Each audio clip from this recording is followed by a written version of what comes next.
ভারতের উত্তর-পূর্বাঞ্চলীয় পাহাড়ি রাজ্য সিকিম আবারও প্রাকৃতিক দুর্যোগের কবলে পড়েছে। টানা ভারী বর্ষণে সৃষ্ট ভূমিধস, নদীর পানি বৃদ্ধি ও রাস্তা বিচ্ছিন্ন হয়ে যাওয়ায় রাজ্যে প্রায় ১৩০০ পর্যটক আটকা পড়েছেন। এর মধ্যে দেশি পর্যটকের পাশাপাশি রয়েছে বিদেশি নাগরিকও।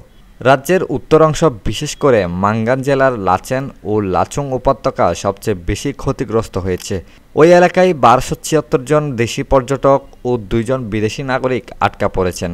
সড়ক যোগাযোগ বিচ্ছিন্ন হয়ে পড়ায় তারা গন্তব্যে ফিরতে পারছেন না।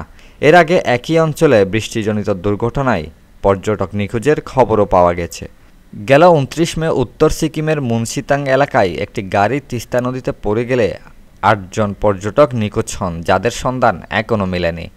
এছাড়া ২০২৩ সালে গ্লেসিয়ার ফাটল ঘটিয়ে তৈরি হওয়া আকস্মিক বন্যায় ক্ষতিগ্রস্ত ফিদাং এলাকার বেলি ব্রিজ পুনর্নির্মাণ করা হলেও চলতি বছর আবারও সেটি ক্ষতিগ্রস্ত হয়েছে।